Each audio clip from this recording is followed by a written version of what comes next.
오늘 하나님께서 우리에게 주시는 말씀은 누가복음 2장 42절부터 51절입니다. 신약성경 91페이지 누가복음 2장 42절로 51절까지 우리 다 같이 일어나셔서 한 절씩 교독해서 읽도록 하겠습니다.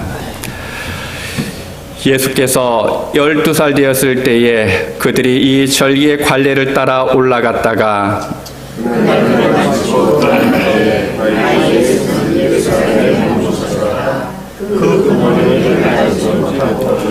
동행 중에 있는 줄로 생각하고 하루길을 간 후 친족과 아는 자 중에서 찾되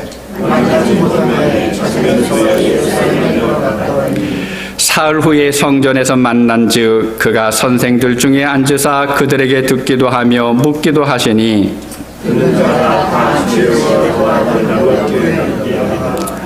그의 부모가 보고 놀라며 그의 어머니는 이르되 아이야 어찌하여 우리에게 이렇게 하였느냐 보라 내 아버지와 내가 근심하여 너를 찾았노라. 예수께서 이르시되 어찌하여 나를 찾으셨나이까 내가 내 아버지 집에 있어야 될 줄을 알지 못하셨나이까. 그 부모가 그가 하신 말씀을 깨닫지 못하더라. 예수께서 함께 내려가사 나사렛에 이르러 순종하여 받으시더라. 그 어머니는 이 모든 말을 마음에 들으라. 아멘. 예, 자리에 앉아 주시기 바랍니다. 어떤 사람이 이제 날씨가 쌀쌀할 때 이제 칼칼한 순두부찌개가 이제 생각이 나서 이제 이런저런 재료를 이제 준비하고 양념을 다 한 다음에 이제 끓이기 시작을 했습니다. 이제 좀 끓기 시작해서 순두부를 이제 넣어야 되는데 그럼 순두부가 없는 거예요. 냉장고를 급하게 막 여기저기 뒤졌는데 순두부는 결국 없고 한쪽에 있는 이제 일반 두부가 있어서 그것을 얼른 꺼내서 막 으깨가지고는 이제 끓고 있는 양념에다가 같이 넣고 끓였습니다. 여러분 이 찌개는 무슨 찌개일까요? 순두부찌개입니까? 두부찌개입니까? 제 생각에는 아무것도 아닌 것 같아요. 이것도 저것도 아닐 겁니다. 순두부가 아닌 다른 두부가 들어갔다면 그건 순두부찌개다라고 이야기할 수가 없습니다. 그러니까 순두부 없는 순두부찌개는 없습니다. 그렇죠? 성탄절도 마찬가지입니다. 예수님 없는 성탄절은 없습니다. 그런데도 곳곳에서 외치는 소리가 뭔가 하면 예수님 없는 성탄절도 있다라고 사람들이 아우성치고 있다라는 겁니다. 요즘 마트에 가면 듣는 인사가 뭡니까? 해피 할리데이죠. 아마 이번 주간에 마트 가면 더 많이 듣게 될 것입니다. 여러분 크리스마스가 할리데이인가요? 여러분도 그렇게 생각하시나요? 아니죠. 절대 아닙니다. 자, 그러면 우리는 어떻게 인사해야 됩니까? 메리 크리스마스. 자, 말 나온 김에 한번 우리 옆에 분하고 주변 분들하고 한번 인사해 보시기 바랍니다. 메리 크리스마스. 여러분 메리 크리스마스입니다. 해피 할리데이가 아니에요. 이미 우리가 알고 있는 것처럼 성탄절은 예수님이 우리를 위해서 세상에 사람의 몸으로 오신 것을 기념하면서 감사하는 절기입니다. 그래서 이날의 주인공은 우리가 아니라 예수님이에요. 우리의 날이 아니라 예수님의 날입니다. 그런데 정작 주인공 되시는 그 예수님은 어디로 간 데 없고 그곳에 자리 잡은 것들이 있습니다. 산타가 있고 값비싼 선물들이 있고 연인들의 사랑이 자리를 대신합니다. 물론 이 성탄절에 우리는 즐거워해야 합니다. 기뻐해야 합니다. 감사해야 합니다. 사랑을 나누어야 하고 또 선물을 나누면서 이런 확인하는 것들이 필요합니다. 그것도 물론 우리가 해야 되는데 그런데 중요한 것이 있어요. 그 자리에 예수님이 계시느냐라고 하는 것입니다. 여러분 이번 성탄절에는요 예수님과 함께 하시기를 바랍니다. 예수님을 만나는 경험이 있는 그런 성탄절이 되실 수 있게 바랍니다. 예수님 당시에 그 유대의 남자들은 12살이 되면 그 율법의 아들이라고 그래서 성전에 들어가서 제사에 참여할 수가 있었습니다. 바로 예수님께서 그 12살 되는 해에 6월절에 성전에 들어가셨습니다. 그리고 모든 행사를 마치고 이제 고향으로 돌아가는데 그만 예수님께서 부모님을 잃어버리신 건지 부모님이 예수님을 잃어버린 것인지 어쨌든 헤어지게 되었습니다. 어린 예수를 잃어버린 요셉과 마리아는 하룻길을 가고 나서 저녁이나 돼서야 아들을 잃어버렸다라고 하는 사실을 발견하고는 그래도 3일 동안 헤매다가 아들을 만나게 됩니다.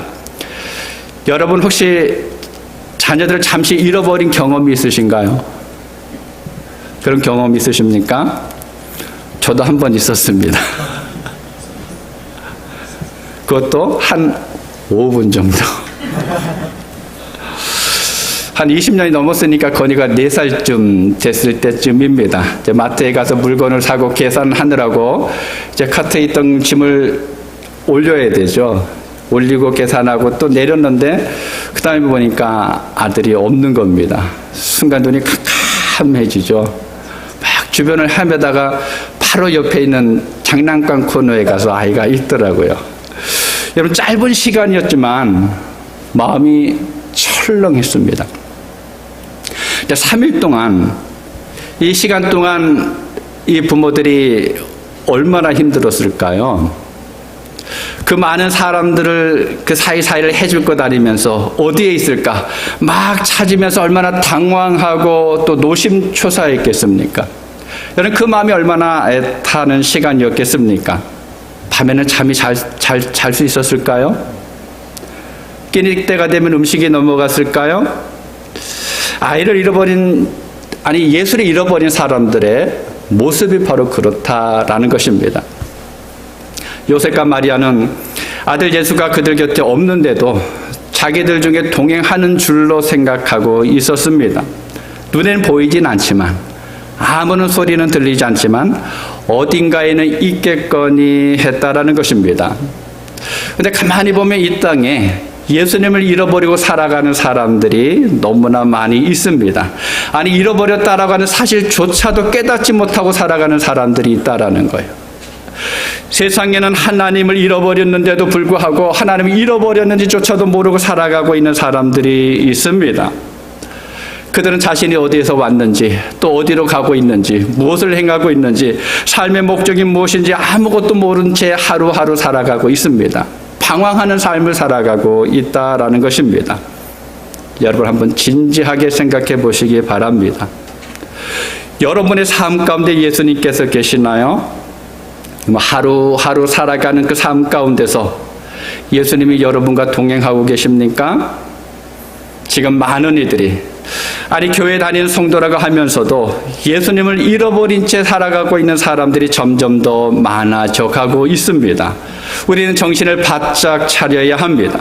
오늘 본문에 나오는 사건을 통해서 성경은 우리에게 중요한 교훈을 던져주고 있습니다. 요셉과 마리아가 왜 어린 예수님을 잃어버렸을까요? 이 부모들이 어떻게 하다가 예수님을 잃어버렸을까요? 마리아와 요셉이 예수님을 잃게 된 중요한 이유가 있습니다. 첫째는요, 너무 번잡했기 때문이었습니다. 여러분은 신앙생활하는 데 있어서 가장 큰 장애물이 무엇이라고 생각을 합니까? 요즘 내가 신앙생활 하는데 이것만 없으면 좋겠어 라고 생각되는 것이 무엇입니까? 핍박입니까? 누가 예수 믿는다고 여러분에게 고통을 줍니까? 아니면 반대하거나 비난하거나 조롱하는 이것들이 있습니까? 없죠. 요즘에는 아마 웬만하면 이런 일들을 만날 수가 없습니다. 얼마 전에 인도에서 선교사님들이 이제 성도들을 신방했다가 폭행을 당한 사건이 있었습니다. 또 우리 교회에서 후원하고 있는 말레이시아 이석진 선교사님도 밀림에 가서 말씀을 선포하다가 이제 종교 경찰에 이제 쫓기는 그러한 신사가 됐습니다. 여러분 그곳에는 핍박이 장애물이 될 수 있습니다. 그곳에는 핍박 때문에 예수님 믿는 것을 두려워할 수 있습니다. 그런데 적어도 우리는 아니라는 거예요. 우리에게는 그런 것이 없습니다. 가장 큰 장애물이 무엇인가 하면 바로 번잡한 생활입니다. 너무 바쁘다라는 거예요. 살아가는 것이 너무 분주합니다. 그래서 살아갈 때 분주하게 살아가는 삶을 보면 그 일반 생활도 안정이 없지만 신앙 생활하는데도 평강이 없습니다. 늘 산만하고 불안정하고 집중하지 못합니다. 그러다가 어떻게 됩니까? 예수님을 잃어버리게 됩니다. 이스라엘의 12살 이상 된 모든 남자는 이제 6월절에 예루살렘에 모여서 하나님 앞에 제사해야 합니다. 이것이 하나님의 명령입니다. 수많은 사람이 모여서 진행하는 그 축제 가운데 들어가면 여러분 얼마나 번잡하겠습니까? 수많은 사람들이 오고 가면서 부대낍니다. 생소한 어떤 환경들의 말들을 들으면서 사람들의 마음에 혼동이 되어질 수가 있습니다. 그렇게 주의가 번잡하다 보면 정신을 빼앗기게 됩니다. 내가 왜 여기에 왔는지, 내가 무엇 때문에 왔는지, 내가 무엇을 해야 되는지, 중요한 일이 무엇인지, 해야 할 일이 무엇인지 집중하지 못하고 그냥 시간이 흘러갈 때가 있습니다. 그래서 요셉과 마리아가 이런 어린 예수를 잃어버리고 말았다라는 것입니다. 지금 세상은 너무 바쁘고 빠르게 돌아가고 있습니다. 여러분, 한 달이 멀다 하고 변화되어지는 것들이 곳곳에서 일어나고 있습니다. 그러다 보니까 현대를 살아가는 이들이 대부분 바쁘게 살아갑니다. 너무 바쁩니다. 중요하지는 않지만 해야 할 일들이 꼭 있습니다. 정신이 없습니다. 번잡합니다. 그런데 어른들만 그런 것이 아닙니다. 아이들도 그렇습니다. 예전에는 어떻습니까? 우리 학교 갔다 오면 밖에 나가서 많이 놀았죠. 근데 요즘엔 노는 아이들을 발견할 수가 없습니다. 뭐가 그렇게 바쁜지 아이들도 집안에서 꼼짝하고 있지 않다라는 것입니다. 어느 큰 교회당 건물 창문에 요한계시록 3장 20절 말씀을 소재로 한 윌리엄 홀먼 헌트가 그린 성화, 그 화면에 한번 비춰주시기 바랍니다. 이 스테인 글라스를 이제 교회 유리창에 크게 붙여놨습니다. 아시는 것처럼 예수님께서 어느 집 문을 이제 두드리고 있는 그런 장면인데, 어느 날 이 교회 앞을 엄마가 한 어린아이 손을 붙잡고 걸어가고 있었습니다. 그런데 이 아이가 그날따라 엄마에게 이렇게 대답하는 거예요. 묻습니다. 엄마, 저기 예수님은 저렇게 문을 두드리고만 계시는데 저 집주인은 왜 문을 안 열어줄까요? 어머니는 늘 그림을 보면서도 지금까지 한 번도 그런 생각을 해보지 않았습니다. 그러다가 얼른 대답을 하지 못하고 있는데, 그때 이 아이가 다시 이렇게 이야기합니다. 그럼 뭐라고 대답했을 것 같습니까? 아이가 한번 상상력을 동원해서 만들어 보시기 바랍니다. 아이가 이렇게 말합니다. 다들 집안에서 텔레비전 보고 컴퓨터 하느라고 바쁜가 봐. 여러분 어떻게 생각하십니까? 예수님이 지금 내 마음의 문을 두드리고 있는데 예수님께서 야, 너 오늘 나랑 놀래? 라고 찾아오셔가지고 우리를 이렇게 두드리고 계시는데, 그 소리를 듣지 못할 만큼 우리 마음을 빼앗고 있는 것이 무엇일까요? 우리가 중요하지 않은 일에 분주하다 보면 예수님을 잃어버릴 수 있습니다. 너무 많은 일에 바쁘다 보면 예수님을 생각조차 하지 못하고 지나갈 때가 있습니다. 그래서 사도 바울이 고린도후서 13장 5절 6절에서 고린도 교회 성도들에게 이렇게 이야기합니다. 너희는 믿음 안에 있는가? 너희 자신을 시험하고 너희 자신을 확증하라. 예수 그리스도께서 너희 안에 계신 줄을 너희가 스스로 알지 못하느냐? 그렇지 않으면 너희는 버림받은 자니라. 우리가 버림받은 자 되지 아니한 것을 너희가 알기를 내가 바라고. 원문 번역 성경에 보니까 조금 더 이해하기가 쉽습니다. 그래서 제가 읽어드리겠습니다. 다음 화면에도 나옵니다. 여러분은 믿음 안에 있는지를 여러분 자신을 시험하고 점검해 보십시오. 여러분은 예수 그리스도께서 여러분 안에 계시다는 것을 깨닫지 못하십니까? 만일 깨닫지 못한다면 여러분은 시험에 불합격한 사람입니다. 그러나 여러분은 우리가 시험에 불합격한 자가 아니라는 것을 아시리라 믿습니다. 여러분, 예수님이 내 안에 거하신다라고 하는 사실을 우리는 분명하게 알아야 됩니다. 믿음으로 고백하는 것만이 아니라 내가 그것을 깨닫고 느낄 수 있어야 돼요. 그리고 우리도 예수님 안에 거해야 합니다. 예수님 가까이 다가갈 수 있어야 합니다. 근데 번잡하다 보면 예수님과 함께하는 것을 우리는 놓칠 수가 있습니다. 두 번째로는요, 무관심했기 때문에 그렇습니다. 어린 자녀들을 데리고 다니다 보면 자꾸 주변을 둘러보아야 합니다. 아이에게 관심을 집중해야 합니다.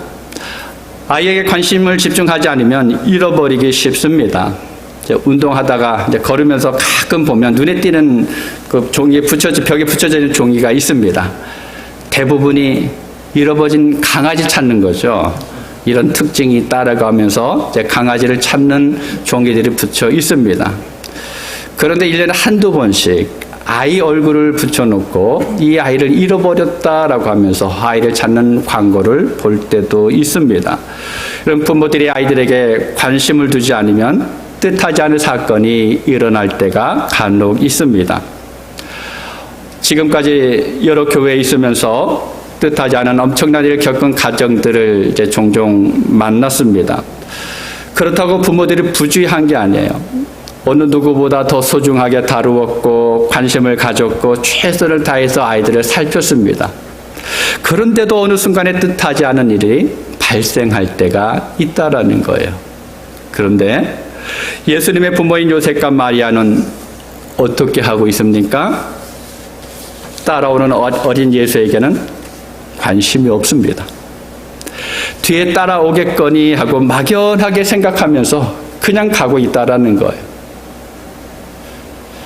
그 모습을 한번 상상을 해봤습니다. 어떤 마음이었을까? 전혀 신경을 쓰지 않았었던 것 같습니다. 그 무관심이 마침내 예수를 잃어버리게 된 것입니다.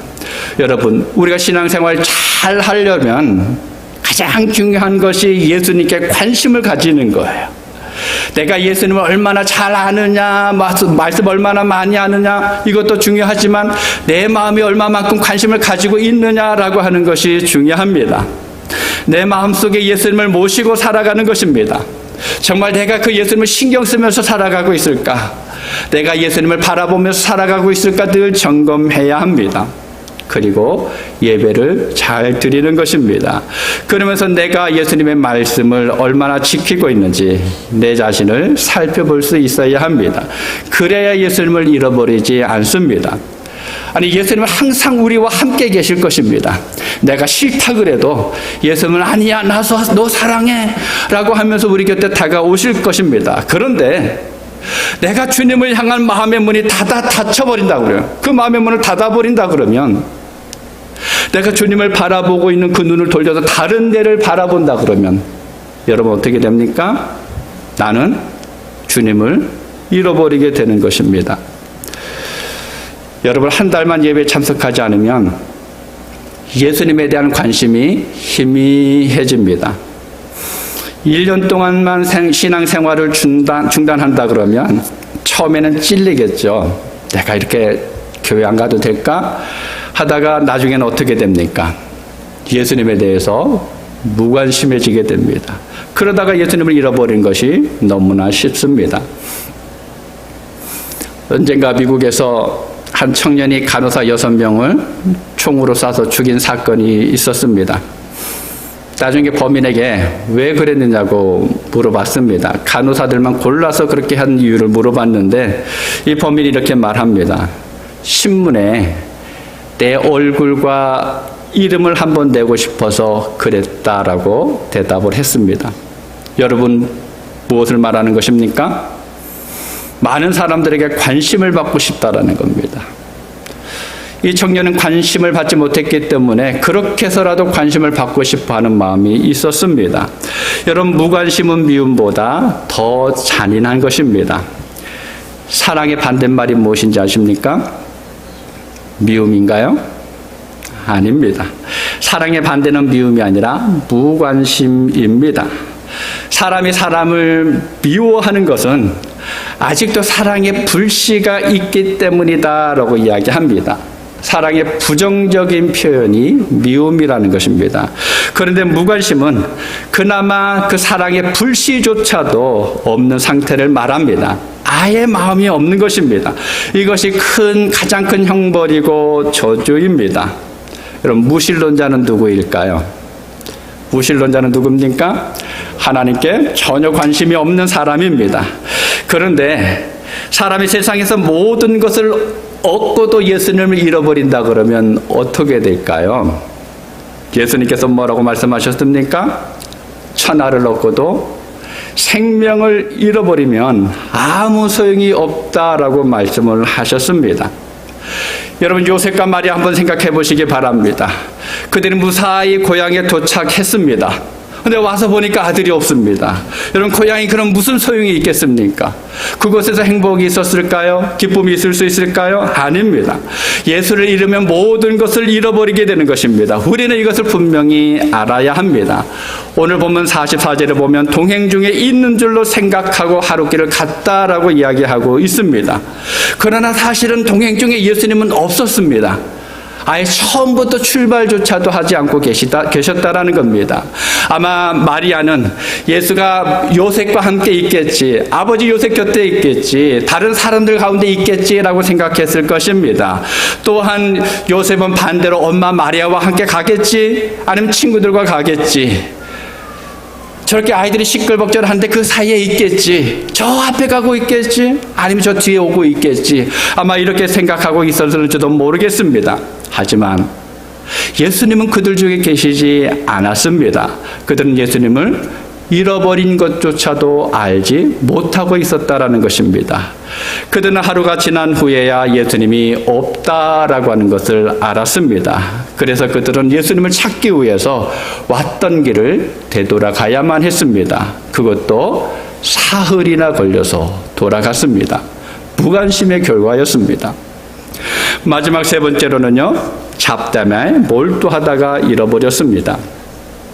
여러분, 어른들이 예루살렘에서 유월절 행사를 마치고 이제 고향으로 돌아갑니다. 오랜만에 만난 사람들이 얼마나 반갑겠습니까? 이런저런 안부를 물으면서 아마 걸어갔을 것입니다. 이런저런 잡담을 했을 것입니다.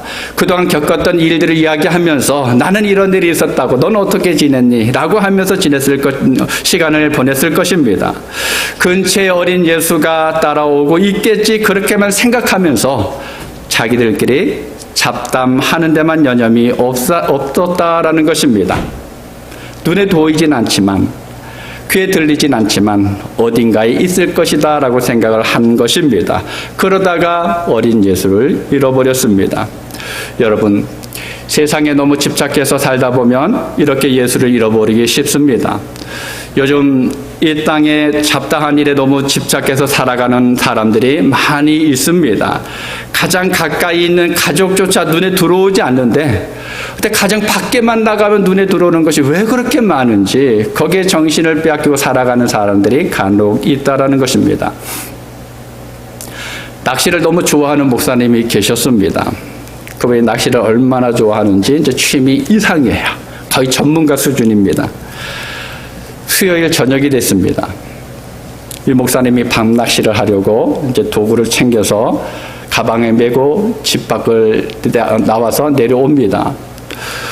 그런데 그때 같은 아파트에 사는 한 권사님이 가방을 들고는 내려오는 것입니다. 권사님, 이 밤에 어디 가십니까? 라고 물으니까 이 권사님이 목사님을 많이 쳐다보면서 교회에 예배 드리러 가는데요. 이쯤에서 목사님이 깨달았으면 좋은데, 목사님이 한 수 더 뜹니다. 권사님, 오늘 교회 무슨 예배가 있나요? 권사님이 이제 더 한심하게 쳐다봅니다. 목사님, 오늘 수요일이에요. 모르셨나요? 여러분, 그 취미가 오늘이 무슨 요일인지, 오늘 본인이 해야 할 일이 무엇인지를 까마득히 잊어버리게 했습니다. 마음도 정신도 생각도 빼앗겨버린 그 상태에서 이 목사님이 시간을 보내고 있었다라는 것입니다. 설마 그런 일이 있었을까? 저도 이런 이야기를 들으면서 그랬어요. 그런데 제가 있던 교회에서 어느 장로님이 한번 말씀을 하시더라고요. 실제로 본인이 그렇게 했다고 하면서 이제 그날 주일 아침입니다. 거기도 이제 오후에 예배가 있으니까 아침에 일찍 가서 골프를 빨리 끝내고 와서, 근데 그날따라 기도 순서였어요. 빨리 와서 준비하고 가서 기도하면 되겠다라고 해가지고 갔습니다. 근데 저는 골프를 한 번도 쳐보지 않아서 어떻게 되는지 모르겠는데, 여러분 하다 보면 시간이 원래 예정대로 되지 않을 때가 있죠. 이제 이 장로님이 너무 신이 난 거예요. 거의 마음이 다 빼앗겨서 천천히 하는데 나중에 갑자기 전화가 오더라는 것입니다. 목사님께 전화가 왔는데, 장로님 어디 계세요? 그래서 왜요? 그러니까 오늘 기도 순서인데 아직 교회 안 오셨습니다 라고 하면서 그때 시간을 보니까 예배 10분 전이에요. 이제 본인이 그런 경험을 했다라고 하는 소리를 들으면서, 아, 정말 이런 일이 있겠구나. 우리가 마음을 다른 데 빼앗기다 보면 하나님 앞에 예배하는 것은 물론이고 기도하는 것, 목사가 설교하는 것도 까마득히 잊어버릴 수도 있겠구나라고 생각했습니다. 여러분, 취미 좋은 것입니다. 건강한 생활을 위해서 우리는 반드시 취미 활동을 해야 합니다. 그런데 지나치면 좋지 않다라는 거예요. 그 취미가 지나치면 어떻게 됩니까? 예수님을 잃어버리게 됩니다. 지금도 아마 그런 사람들이 많이 있을 것입니다. 이 취미는 적절하게 조절을 해야 합니다. 내 상황에 따라서 잠깐 쉴 수도 있어야 합니다. 근데 취미에 붙잡혀 살다 보면 내 생활뿐만 아니라 내 신앙도 까마득히 잊어버리게 됩니다. 이 부모들이 그래서 예수님을 잃어버렸다라는 거예요. 잡담하는 거에 너무 집중하다 보니까 아들이 있다라고 하는 사실을 까마득히 잊어버렸습니다. 여러분, 그러면 예수님을 잃어버리면 어떻게 될까요? 그 결과가 어떻게 됩니까?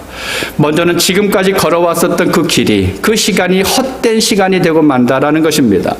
요셉과 마리아가 하루 길을 걸어와서 왔지만 예수님을 찾아서 3일 길을 되돌아갔습니다. 우리가 예수님을 잃어버리고 살아왔다 그러면 지금까지 살아온 그 모든 삶의 시간들이 헛것이 될 수가 있습니다. 예수님을 떠난 삶의 시간만큼 손해입니다. 늦으면 늦을수록 더 많은 시간의 손해가 있습니다. 그것뿐만 아니라 물질의 손해도 있습니다. 노력과 열정의 손해가 있습니다. 지금까지 내가 이루었었던 그 모든 것들을 다 내려놓고 뒤로 돌아가서 예수님께로 돌아가야 될 때가 있을 수도 있습니다. 그래서 예수님 없이 살아왔었던 내 모든 삶은 헛된 시간이 될 수가 있습니다. 그리고 마음의 근심과 걱정으로 가득 채워지게 됩니다. 오늘 본문 48절에 보면 어머니 마리아가 성전에서 예수님께 이렇게 이야기합니다. 아이야, 어찌하여 우리에게 이렇게 하였느냐? 보라, 내 아버지와 내가 근심하여 너를 찾았노라. 예수님의 부모들이 예수님을 찾자마자 그동안 누르고 있었던 자신들의 감정, 그 마음을 다 드러내고 있습니다. 여러분, 어느 부모가 아이를 잃어버렸는데 평안할 수 있었겠습니까? 근심 걱정으로 가득 채워지는 것은 당연합니다. 우리가 예수님을 잃어버리면 똑같습니다. 영적인 기쁨을 찾을 수가 없습니다. 예수님을 잃어버리면서 신앙생활을 한다고 하는 것은 아무런 평강을 누릴 수가 없습니다. 찬송을 불러도 오랜 시간 기도를 해도 또 많은 봉사를 해도 기쁨이 없습니다. 오히려 산만해져 갑니다. 자꾸만 내 마음속에서 불평과 불만이 나옵니다. 이 사람 저 사람 자꾸 눈에 들지 않습니다. 마음에 들지 않습니다. 여러분, 예수님이 안 계시기 때문에 그런 일이 일어날 수가 있습니다. 사랑하는 그레이스 성경교회 성도 여러분, 잠시 눈을 감고 생각해 보시기 바랍니다. 여러분, 눈을 감고 내 모습이 어떤지 한번 생각해 보시기 바랍니다. 여러분은 지금 주님과 함께 하고 계십니까? 이 시간 우리가 하나님 앞에 예배하고 있는데 예배하는 여러분 곁에 주님이 함께 앉아 계십니까? 주님의 손이 여러분을 붙들고 계십니까? 내가 하루하루 살아가고 있는데 여러분, 주님의 손에 붙잡혀서 살아가고 있습니까? 주님이 여러분의 마음에 오셔서 여러분과 함께 먹고 마시는 사귐이 여러분 가운데 있습니까? 목자가 되시는 주님의 손에 꼭 붙잡혀서 친구 되시는 주님과 함께하는 여러분 되시기 바랍니다. 이것이 최상의 복입니다. 내가 교회에 다니고 예배 자리에 앉아 있다라고 하는 것으로 만족하지 말고 내 마음속에 예수님이 계신지 늘 확인할 수 있어야 합니다. 그래서 여러분의 평생의 삶 동안에 주님과 늘 동행하는 모두가 되실 수 있게 바랍니다. 특별히 이번 성탄절에는 예수님을 만나고 경험하는, 그리고 그 예수님과 함께하는 여러분 모두가 되실 수 있기를 주님의 이름으로 축복합니다. 기도하겠습니다. 아버지 하나님, 하나님께서 언제나 우리를 사랑하여 주셔서 감사드립니다. 우리를 불러주셔서 성령께서 우리의 마음을 열어주시고 예수 그리스도를 구주로 고백할 뿐만 아니라 그 예수님과 함께하는 믿음의 삶을 살아갈 수 있도록 이끌어주신 은혜에 감사를 드립니다. 그런데 하나님, 우리가 그 믿음의 삶을 살아가면서 때때로 이 세상의 일의 바쁨으로 인하여서 또 이런저런 일들에 우리의 마음을 빼앗김으로 인하여서 또 많은 것들 가운데 우리가 집중하면서 살아가다가 그 예수님을 깜빡 잊어버리면서 살아갔던 우리의 삶의 시간들이 있었습니다. 하나님, 우리가 이제는 기억하게 하여 주옵소서. 내 곁에 주님께서 다가와 계시다라고 하는 사실을 늘 깨닫게 하여 주옵소서. 안에 내 마음속에 주님께서 들어오셔서 나와 함께 먹고 마시고 사귀면서 즐거운 시간 보내기를 원하신다고 하는 그 사실을 우리가 늘 기억하면서 믿음의 삶을 살아갈 수 있도록 도와주옵소서. 그리하여서 우리 그리스 성경계 모든 분들이 하나님께서 기뻐하시는 신앙인들로 자라갈 수 있도록 우리를 붙잡아 주옵소서. 모든 것을 주님께 맡겨드리옵고 예수님의 이름으로 기도하옵나이다. 아멘.